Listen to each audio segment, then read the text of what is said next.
Welcome to Mission 150, the podcast that tells stories from 150 years of Seventh-day Adventist mission to the world. To find out more about the mission of the Adventist Church today, go to adventistmission.org. That's adventistmission.org. We're so glad to have you with us again on Mission 150, with me, David Trim. And with me, Sam Neves. In episode 14, Dr. Michael Sukupa was here. He was our guest, and we talked to him about the start of Adventist mission in what was then called Rhodesia, today's countries of Zimbabwe and Zambia. Today we're returning to Southern Africa, but we're also going to be looking at East Africa. What are we going to be focusing on this episode? Well, David, that's with you. Sam, we're looking at more stories of missionaries who risked serious illness and death so that people could hear about Jesus and so that the Adventist cause could advance. And we're going to start in July of 1894. On July 5th of 1894, a party of 7 Seventh-day Adventist missionaries arrived in what was then the capital of the newest part of the British Empire, the settlement of Bulawayo, in what was the British were calling Rhodesia, which had been conquered from the indigenous inhabitants, the Ndebele, who the British called Matabele. The Adventists who came from South Africa established a mission station at Solusi, in Matabele land in present-day Zimbabwe. Most of them returned soon after to South Africa, leaving a South African layman, Fred Sparrow, in charge of the property. 12 months later, in July 1895, a second party of missionaries arrived after a long wagon journey across Bechuanaland, today's Botswana. It included Elder George B. Tripp, who became the first superintendent of the Solusi mission, his wife Mary, and 12-year-old son George Jr. Mary had only married George Sr. in March, immediately before departing America for South Africa. This was a son from a previous marriage. Okay. And as we discussed on previous episodes, many missionaries married right before they left to go as missionaries on foreign service. Other American missionaries in that 1895 party included a 60-year-old medical missionary, Dr. A.S. Carmichael, along with William H. Anderson, known as Harry, and his wife Nora, both of whom were fresh out of college, so just in their early 20s, and they were going, though they didn't know it, they were going to spend most of their lives in Africa as missionaries. There were also some South Africans, Fred Sparrow and his brother Chris, and Chris's wife Mahala, who helped manage the mission farm. A photograph survives of Chris Sparrow, which we'll put on the video version. He's pictured with some of the local farm laborers and their families who helped them work the new mission farm. In 1897, another American missionary family reached Solusi. Frank Armitage, his wife Anna, and their 10-year-old Violet. This time they'd journeyed by donkey cart instead of ox wagon, so just to get to Solusi was a major undertaking. But by the end of the year, 1897, the railroad had been extended from South Africa to Bulawayo. And actually in January 1898, the president of the General Conference, Ola Olsen, visited Solusi. The first time a General Conference president visited Africa, and he traveled most of the way by train, and then of course took a wagon cart from Bulawayo to Solusi, but that wasn't so far. Now, at the time the Armitages made their more arduous journey, Frank was 32 and Annie was 38. They had been married then 13 years, but they were not going to make it to a 14th anniversary. Because in 1898, as young Harry Anderson wrote to church leaders, an epidemic, almost a plague of malaria swept across Rhodesia. According to Harry's report, people were, he said, dying everywhere. In Bulawayo, the hospital is full, and the doctor said he did not believe there was a well man in the town. And Solusi was not spared. Dr. Carmichael contracted malaria on February 14, and 2 weeks later, he died. George Tripp Sr. conducted the funeral, and the next day, he collapsed. On March 7, he died and was buried. He had served at the mission just 3 years. Are they sure it was malaria? It's a good question. I mean, these days, who knows? There were all kinds of epidemic fevers that were common, but malaria was pretty well known. Because you need a lot of mosquitoes very determined to cause that kind of impact, Yeah. in a large population. Yeah, it was very bad. It may have been a particularly virulent strain of malaria that was being transmitted. But yes, there were prophylactics against malaria that were known, so it must have been a particularly deadly strain of malaria. So On March 7, the same day George Tripp died, Chris Sparrow's young daughter, whose name is not even known, died. Her mother, Mahala, survived, but later was laid to rest by the side of her daughter in the cemetery at Solusi. And on April 8, George Tripp Jr. died and was buried next to his father, who he outlived by just 1 month. On the video version, we'll put some photos of their graves and the cemetery at Solusi, where father and son and many other missionaries lie buried. Solusi is a sobering place to visit when you see the graveyard and you see just how many church workers were laid to rest there prematurely. We have a hospital there now, don't we? I think so, in yes. Solusi. And back then, of course, the only doctor was the first one to die. And he was in his 60s, right? And he was in his 60s, so he was more susceptible. Yeah. And Yeah. but not at this point, because it seems that Everyone was every susceptible. family seems to have been affected. Yeah. No, by that's this. right. Nora Anderson, Harry's wife, the widowed Mary Tripp, and the 3 members of the Armitage family were all suffering badly with fever, and it was decided to send them all by train to Cape Town, where the climate would better and there was an Adventist hospital and sanitarium and they could be treated. And it's not near, and it's not an easy journey either. No, it was going to take them several days even by train because the distances are so vast. Annie Armitage never reached Cape Town because she was so ill that she was forced to stop in Kimberley, where she passed away having been a missionary for less than a year. Eventually, Frank Armitage and Mary Tripp, widower and widow, found consolation in each other, and the next year, 1899, they were married and they actually returned to Solusi to serve there. I don't... Look, it seems that our episodes start really well and exciting, and then they turn dark and depressive pretty quickly. Obviously, their commitment is unbelievable. It's profound, yes. Because it's one thing for you to throw yourself into the deep, and then the people that you know and love die, but you get together with others that also are grieving, and you decide to go back to the same place. Yes. To keep trying. And it's not even clear exactly what they were trying. I mean, obviously to proclaim the 3 angels' messages, to establish a mission there, and to make disciples and to grow. But the time frame is never in decades. There is an urgency to it, not only for the second coming, but for their own lives that might end at any point. Yes, and they must have felt that. Having witnessed what they'd witnessed, they must have felt, our time is short. Harry and Nora Anderson were reunited. Nora survived, and so she went back to Solusi where Harry had stayed, and they raised a daughter there, Naomi. And she lived, but the cemetery at Solusi, as I say, it's a silent and potent witness to the mortality rate of missionaries in Matabele land in the 1890s, not just the 1890s, beyond as well. And later, a South African Adventist poet memorialized what she called Solusi's silent village. And what she writes evokes the spirit of sacrifice that gave rise to today's hundreds of thousands of Zimbabwean Seventh-day Adventists. Here's just a short excerpt from it. A son and father rest there, the dates 2 months apart. A mother lies near daughter, as though still of one heart. Some large trees stand on guard there, inside the sheltering fence. The sleeping ones are waiting for Christ to call them hence. That would be quite a celebration, as they're all in the same place. Yes, yes. It will be a memorable day. Now, Harry Anderson, who was for a time the sole American left at Solusi, wrote a report for the church paper in America in which he stressed that the epidemic had carried off not only missionaries, but also local believers, and so we have to remember that. But it was the local believers about whom he was most concerned, not merely their mortal lives, but their eternal futures. This is what he wrote, Sam. Oh, for men and women to give their lives, if need be, for this people. We need young men and women, those who can stand the change of climate, who can easily acquire the language, who are strong in faith, and who do not easily yield to discouragement. We need those who are willing to leave their country, kindred, and homes to lead others to the promised land.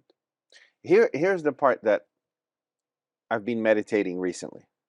Are we asking too little from people? I've been thinking of this because we often settle for just one. We have each one reach one, kind of thing. Yes. Like, look, just do something. It doesn't matter how small it is, just do something. That isn't the spirit that we see here. Here is, we need young men and women that are willing to put their lives in the line for these people. Yes. There is a clear, These people who otherwise won't know about Jesus. That's right. There is an us and them, which often we try to minimize, and there is a place to minimize us and them because we want to see each other as equal. But in this case, we have something that they don't. Yes. And we need courageous young people that are willing to face the climate, face the disease, not easily given to discouragement. Yes. That's a great line, isn't it? It is going to be rough. Yes. But if you're that kind of person, then we need you in the mission field. Wouldn't this be a great thing to recover? Absolutely, Sam, 100%. On the other hand, we have to remember that even then, not everybody went as a missionary, and not everybody's going to be able to go as a missionary today. Not everybody's circumstances will permit. Not everybody has the spiritual gifts that lend themselves to it.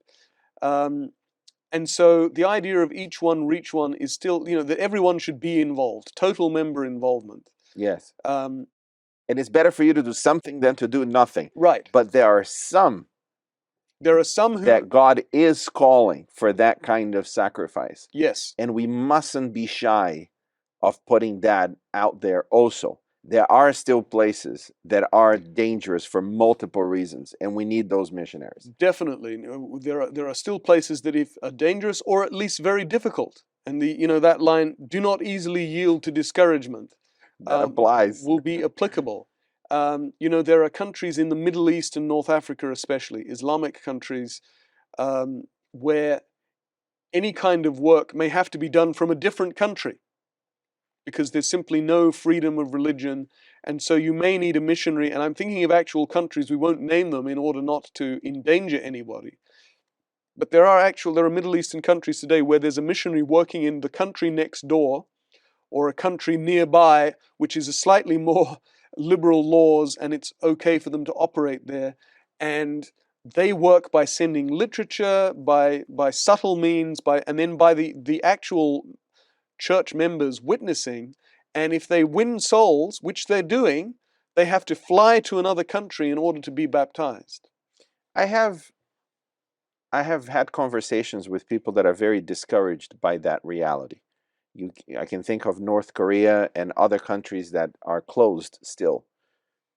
But then I am encouraged when I think of the former Soviet Union that blocked the growth of the gospel with an iron wall that could not be crossed. And God has a way of taking away barriers when the time is right, it seems, because at some point, without much anticipation by anybody, no one could have predicted the Berlin Wall would fall and eventually the Soviet Union would fall. 10 years before that, it was even impossible to fathom that. Even less. I visited with my family, visited Moscow and East Berlin in 1985. And there was just a few years before there was not a sign that anything was going to change. And 5 years later, Eastern Europe had been freed, and within another year, the Soviet Union has ended and said you have a series of independent nations. Russia still existed, but so it happened so rapidly, it was extraordinary and unforeseeable. We don't know how God will open those countries, but we need to be ready. And we need to do our best as much as we possibly can with the opportunities that we have now in multiple parts of the world. And we need to have people undergoing training so that they could be, so to speak, parachuted in very quickly if the opportunity arose. I've been told when I was last in South Korea that there is a network already in place, not just for Adventists, but multiple churches, that as soon as those the barriers open for North Korea, they know exactly where to go. And they have funding and they're ready. They know the missionaries that are going to this town and that town and this town. So I think there is something about the faith that this message will be proclaimed to every human being alive. And if there are barriers today, they will not be there forever because there is a prophetic mandate for us to do it. Yes. But it will take the kind of missionaries that we are looking at here. Yes, and it requires, it needs people, and they could be of any age, but particularly, young people are still particularly applicable because they're more flexible, they're mentally more flexible, they may not have the same commitments in terms of family and others, they're better in health often. There's going to still be that need, but what's so striking to me, Sam, and we've seen it in previous episodes, is that when missionaries die, and in this case we're not talking about a mission, we're talking about a number of people dying, and then even more of the local believers. Um, those who survive turn it into an opportunity to recruit. And we've seen that on other occasions too. It's like, okay, these people have fallen, who's going to be next? Yeah. And there always were people who were willing to be next. Because worse than death is a meaningless death. The only thing worse than death is a meaningless death. You Yes. died for nothing. Yes. They gave their lives for nothing. So they took us 3 inches closer to having a mission there. Let's Right. not have their lives be wasted. Who's going to take it further? Right. No, that's exactly right. Now, missionaries had to go to other parts of Africa as well, of course. We've talked about West Africa previously and into the early 20th century. But in 1903, the German Union Conference took a bold and expensive step. They established a new mission in what was then the German colony of East Africa. It was called German East Africa. Today, it's part of the country of Tanzania. Now, this is a rousing step for Adventists in Germany because the church in their country was committed to foreign mission. Among those moved to serve was a man called Christian Wunderlich, who was a layman, not a pastor, and he was a skilled craftsman in his 50s. But because Adventist missionaries, when they went out, created farms and workshops because they tried to teach people new methods of agriculture that would enable them to be self-sufficient, as well as teaching them to read so that they could learn the Bible, to educate them in the fullest sense. There was a place for people like Christian Wunderlich. On February 20, 1904, he sailed from Hamburg on the steamship Kaiser, part of a group of missionaries, the second German Adventist party to go to German East Africa. On arrival at the Paray mission, Christian assisted in the construction of the mission buildings and with running a steam traction engine, of course, which is high-tech for the time. Right. And so it's interesting that even with the second party out, they're actually installing a steam traction engine to help with agriculture. Of course, today, young boys find steam traction engines exhilarating and exciting and extraordinary. I would have thought it was the same even back then when they were less common. So Christian was in charge of running that. Sometime in 1905, Christian and a missionary couple were stricken with an unknown illness, but serious. And we've talked about this on previous episodes. At this time, of course, Westerners haven't yet managed to work out all the tropical diseases there are in the world. Some, like malaria and typhoid, are relatively well known, but others, they just... Tropical fever. Tropical fever, that's right. Just fever. And you have to say, well, what could it be? It could be so many things. So the 3 missionaries returned to Germany, where the husband and wife survived their illness, but Christian turned out to have a fatal sickness. He was treated at Friedenau Sanitarium, and he declared, "I'm going to return to Paray." And in fact, a colleague wrote, going back to Africa was his chief concern, even during his illness, as his whole soul had been stirred by the needs of the African peoples. Coming back to your point, these people had something that Africans needed, which was to hear the gospel. They may have thought they needed other things as well, and today, being somewhat more progressive, we wouldn't necessarily say they did, but we can still today say, yes, they needed the gospel, and if there weren't going to be missionaries going from North America and Europe and Australia to mission fields, then people weren't going to hear. So Christian, his chief concern was returning to Africa because his whole soul had been stirred by the needs of the African people. But on October 31, 1905, he died. He was the first German missionary to East Africa to die. And he was buried in the cemetery at Friedenau, near the mission school, what today is Friedenau Adventist University. And here's the thing, Sam. His tomb, and the president of the German Union, Ludwig Conradi, described it as a modest tombstone. His tombstone was sited in a location where it would be seen by students of the college as they went from their dormitories to the school buildings. And Conradi wrote that this was done deliberately. They deliberately placed it there. Now, you might think, why on earth would you deliberately put it where the students can see it and sort of say, my goodness, there but for the grace of God go I. I'm not going to have anything to do with that. But what Conradi wrote is that it was done to remind our students of the spirit that it takes to build up missions and move them to devote their lives to the noble work of the self-denying missionary. That is amazing. You want to see what your future holds? Here it is. Every day, look at that. Yes, this could be you. And yet, again, there's no shortage of Germans willing to go as missionaries. Initially to German East Africa, later also to West Africa. The Germans are given responsibility for Liberia. Again, if you have a tragedy, which is an early death of someone who has great potential, that is in itself a tragedy. But worse than a tragedy is to live, again, a meaningless life. Yes.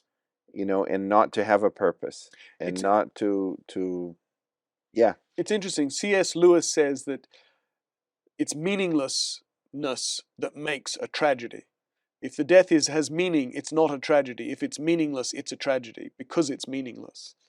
And wow, that changes things. So this is the opposite of a tragedy. Here is somebody who gave his heart, whose heart beat in the same frequency as God's. Yes. And this is that's beautifully put. It's a profound notion that you would leave your home. Just about the most important thing that we're looking for is home. Yes. And to love people that are so profoundly different than you. And to see value in them to the point that your life is worth giving because of them. The gospel can do that. But I can't think of anything else that has that power to transcend all things, all barriers, from a German to an East African. But that's the power of the gospel. And I love this. Here's a tomb. Here's your future. Yes. You want to see what your future looks like? This is what you signed up for. And we want to make it clear that every day, contemplate it. That's deep. Yes. But there were students who saw that and who went themselves as missionaries. So again, but it's the realism. Nobody's trying to sugarcoat it. Nobody's trying to pretend, is trying to sweep this under the carpet. Instead, they're putting it front and center. And again, it's because of your point. This missionary has taken us a little bit closer to our goal. Now we need somebody who can pick it up and do it, but also be aware that this is what you're signing up for. But I believe, Sam, that we have young people today who would be willing to risk their lives for the cause of the gospel. Yes. As Fulvia put it in a previous episode, we have more people willing to go than we have opportunities for them to go to. Yes. Now, in many cases, those are going to opportunities where their life won't be in danger. But there are places. Thankfully, in most places, that's the case. Thankfully, in most places, then if you're doing pioneer missionary work, at the very least, you can be worn down by a demanding routine and be in dire need of rest and relaxation. So that you could have a stress-related illness or exhaustion. But most places today there's not a danger. Though there've been missionaries to Chad who've lost their young children to malaria in Chad in the last 10 years. But what is true is that even though they mightn't face their own mortality through illness, is that they could face persecution. And this is one reason we need missionaries, Sam, because for local people in, say, the Middle East, or parts of India, Central Asia, North and indeed West Africa, to witness to their faith, they're going to face execution, or at the very least, imprisonment and possibly torture. If a Westerner goes and does it, they may end up in a terrible situation. But it's less certain that they will. It's indeed, because the chances are they'll have an unpleasant and an uncomfortable 48 hours. And be extradited or sent back. And be expelled from the country. And then that's it. So this is one reason we actually do still need missionaries. People say, I know people have said to me, do we still need missionaries today? Can't local people do it better? And of course, in many cases they can. we wouldn't, for example, send missionaries to Tanzania today, because It's a there are very strong because the church is Adventist presence. the Yeah. very strong Adventist presence there, and they can do evangelism and literature evangelism and witnessing. They can do it better than a foreigner can do it. But But in other places, It- there is still the need for the missionary to take chances and to take dangerous risks. in fact, it is now time for the Tanzanians to do what the Germans did. Once they have enough strength, they are the ones who should send missionaries to other places. Yes, And 100%. And of course that is happening, as you and I have the privilege as part of our jobs to travel quite widely and see the church in different parts of the world. And I think you, like me, will have found Brazilians as missionaries, Koreans as missionaries in particular, yes. Filipinos as missionaries, Mexicans serving as missionaries. But it's also the case now that in parts of Europe today is post-Christian. What once was Christendom and sent missionaries out is today post-Christian, and God has been almost forgotten. But there are large communities of immigrants from the countries that were colonized by the European nations, and there's actually a need in some cases for people to go back, for the missions process to be reversed, and so to have Nigerians and Ghanaians, for example, go to Britain, where there's very large expatriate Nigerian and Ghanaian communities, whereas it was British missionaries going there that actually enabled the church to become extremely strong in Ghana and Nigeria. And one could find other examples as well. Missionaries from the South Pacific going to Australia and New Zealand, for example, swapping what had happened in the past. So there is still a need for people to go internationally and to serve interculturally, even in today's world where in many places the church is strong, but in many parts of the world, and we don't shy away from this, the church is weak. At times we have colleagues who only like to tell feel-good stories about mission, and we've discussed this. The problem with that is that people think, well, the work's nearly done. I can be relaxed about this. No, not quite. I had a colleague recently tell me about an experience of mission. He said, well, we had good success and we also had bad success. And I was thinking, it doesn't matter what it is, it was successful. Sometimes it isn't successful. I see myself in there in a way, David, because I was born in Brazil and I considered my land to be England. It's as if God sent me to England as a missionary from Brazil. That's how I've always felt. In fact, it's a very strange thing. My wife is British, and recently I went to visit my father's grave in Brazil with my eldest. And we were contemplating, if Jesus doesn't come and I die, where would I want to be buried? Yeah. Where would you want to be buried? My immediate response, I didn't even think about it, Watford. In England. In yes, England. yes. That's it. Then I went to understand why that was my instinct. And I feel that God has put a love for me for the people in England that is, it's not mine. It is something that there is a spiritual dimension. And when I hear these stories, it kind of makes sense. It's the people that I would dream if only they understood God's plans for them. Yet they spend most of their days anxious and depressed, looking for things that will never fulfill them because they do not know the source of life and the potential future they have in Christ. And so there is a constant dream of finding ways of communicating that to them. So in a way, I fit this Southern Hemisphere to the Northern Hemisphere kind of reversed mission. But discouragement is a constant. As a pastor in England for 11 years, I can tell you there was a lot of discouragement. You've got nice health care. You don't lack food. That's all fine. And there aren't diseases, tropical diseases that will kill you. Maybe the gray sky for 6 months of the year, but no. But there is a general sense of discouragement that you try different things and most of what you try does not work. Yes. And you're constantly faced with rejection. And so, no, there's no persecution per se, although now some would argue there is some, but there is no persecution as you would understand it in these stories. And yet it can be very discouraging. And that still applies. You should not yield easily to discouragement. So Yes, there's still the need for people who can remain positive. yeah, Yeah, and I think for many missionaries, even ones who go to parts of the world that are pleasant and safe, you've still left behind your family, your friends, your own culture, and difficulty and discouragement is a constant. yeah. Let's tell one or maybe two more stories. Please. Back in southern Africa, in April 1912, a man called Charles Lindsay Bowen, who was always known as Lynn from his second name, had arrived in South Africa in April 1912 with his wife Ida, who was 4 years older than he was. He was 31, she was 35, and their daughters Louise and Ethel, who were 8 and 6. Where was he from again? He's from America. Okay.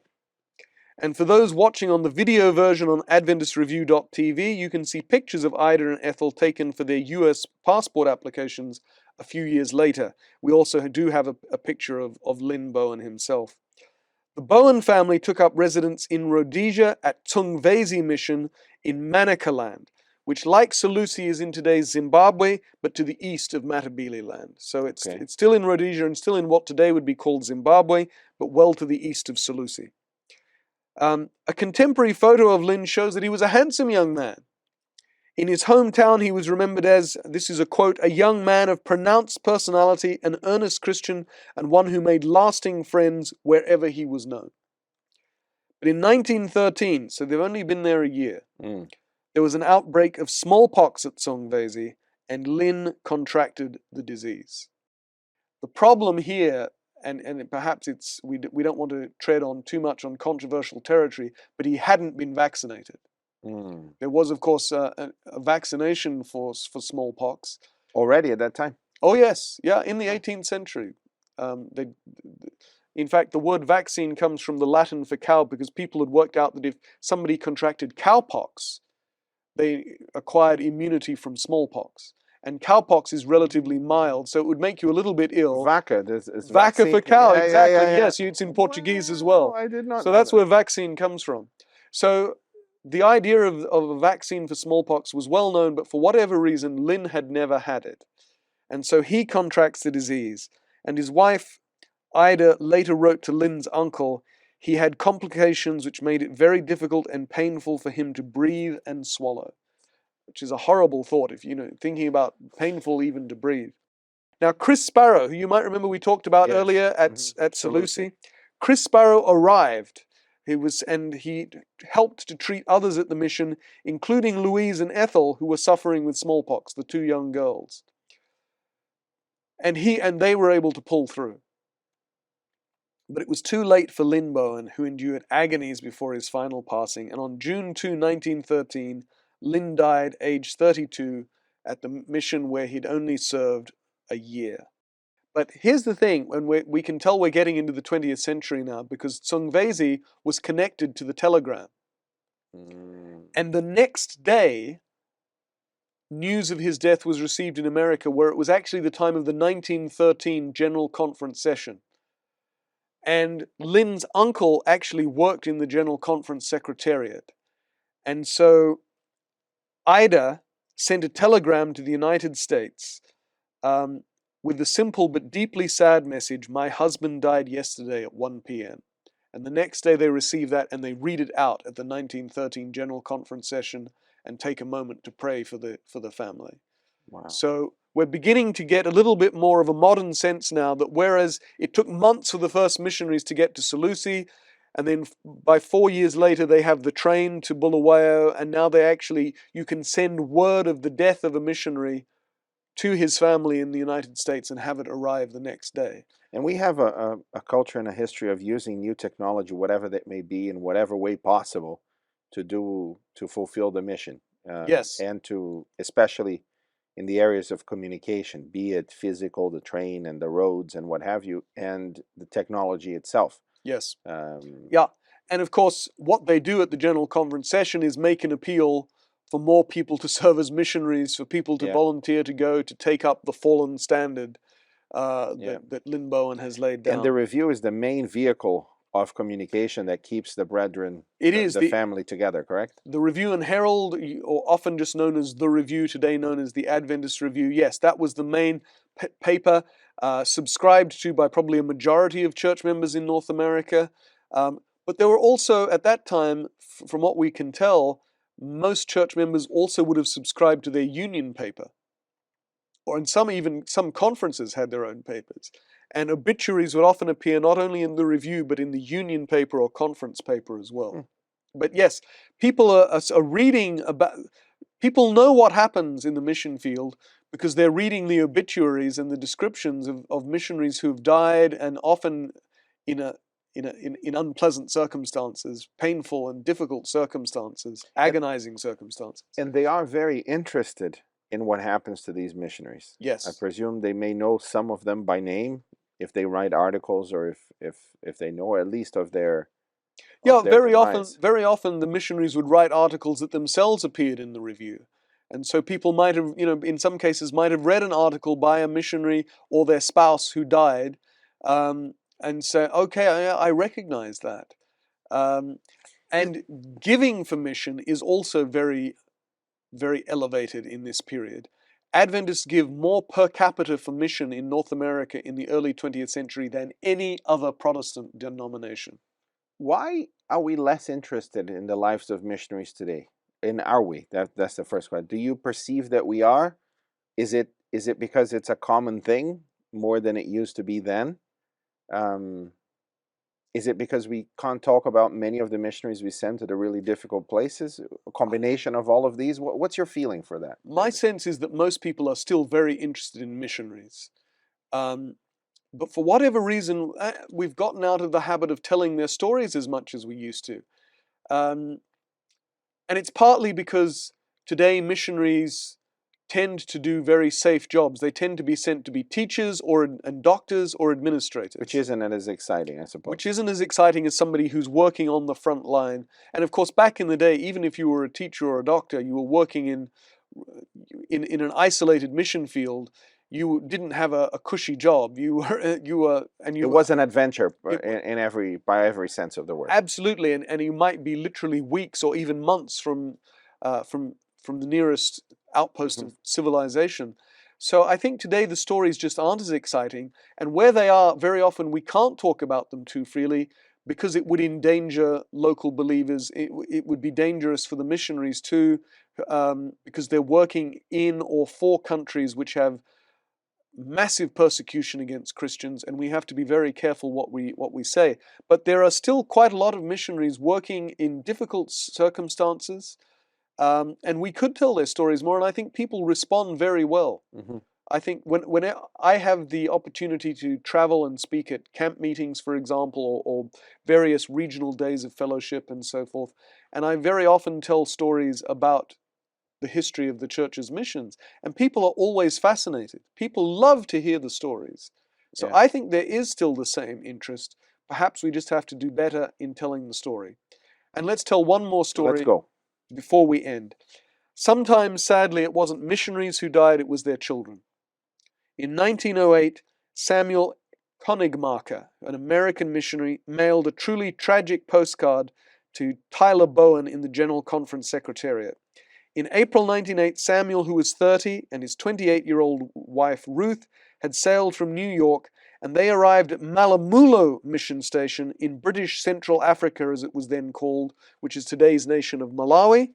They arrived there on July 15. So they set out in April, so it takes them 3 months to get to Malamulo, where today there is an Adventist hospital, and it's still an Adventist mission station, and it's the center for Adventist work in much of Malawi. But back then it was isolated.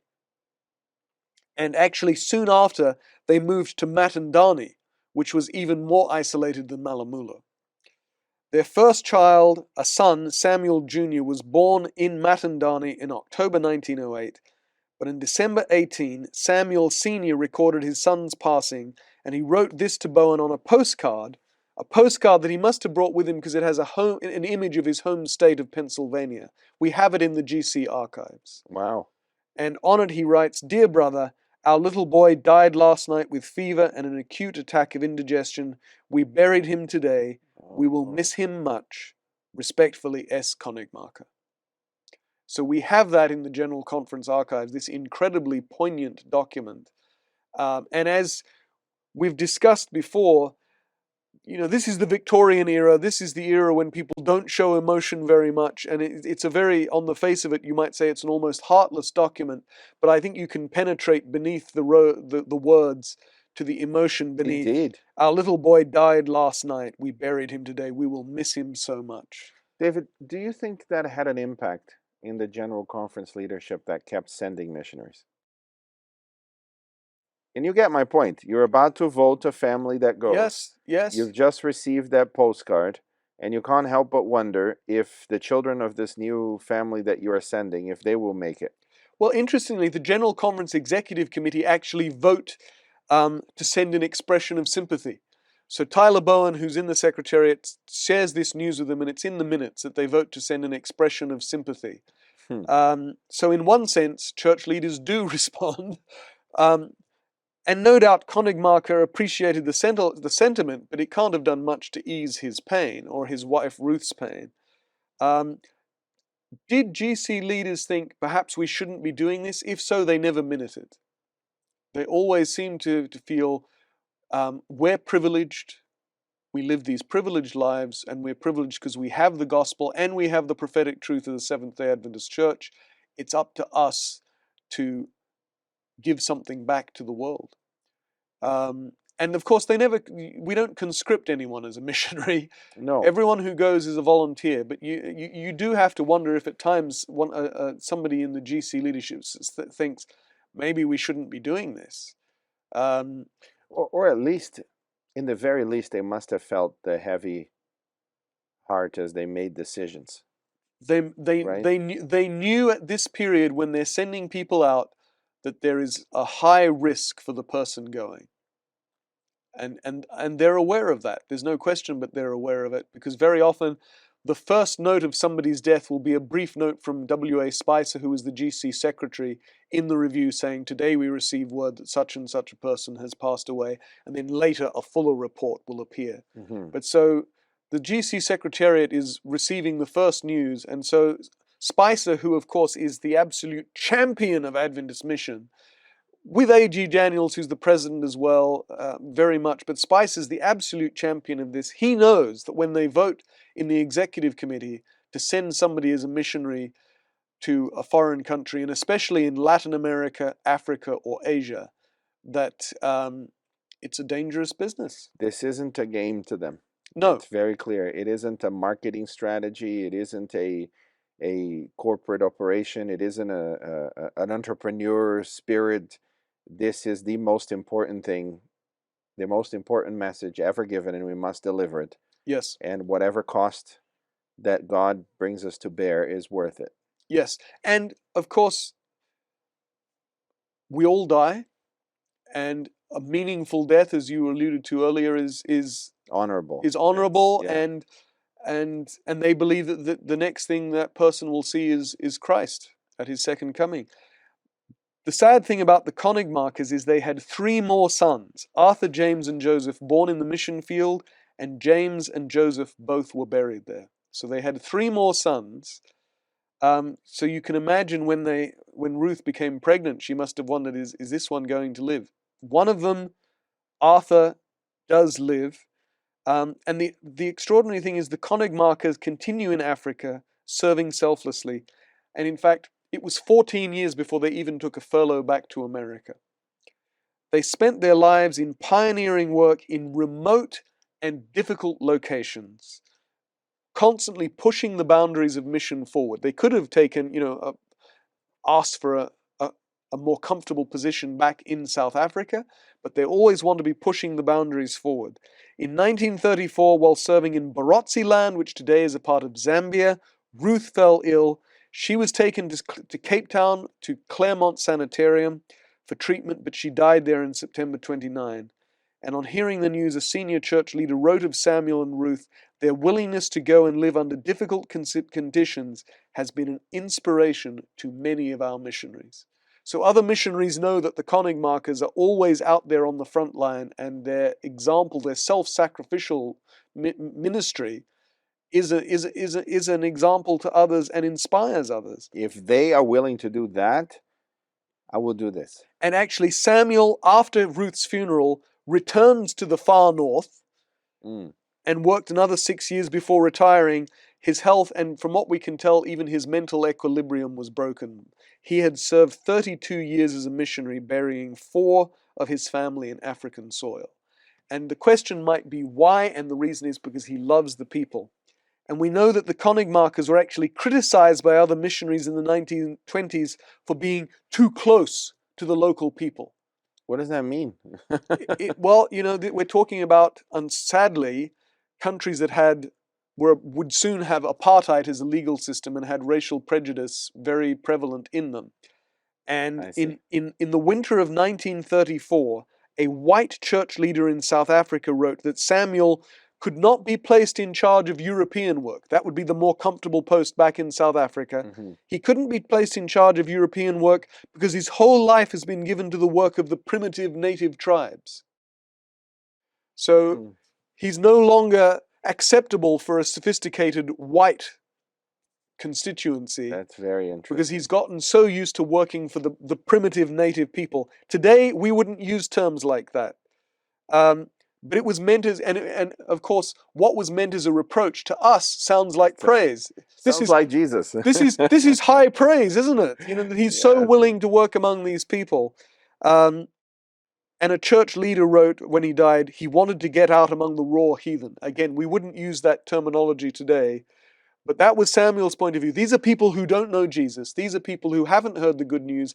And if my family and I, if we don't go and spend the time there, they won't ever. They won't ever. So I am willing to do whatever it takes. Thank you. Well, thank you again for joining us in this episode of Mission 150. Please keep watching on AdventistReview.tv, on the Seventh-day Adventist Church's YouTube channel, or listening on your favorite podcast platform. And if you've enjoyed this episode, please share it with your friends. If you want to know more about Adventist missionary work and missionaries today, go to AdventistMission.org. That's AdventistMission.org. And if you want to find mission opportunities today, then you go to VividFaith.com. We will be back next week with more on the inspiring history of Adventist mission around the world.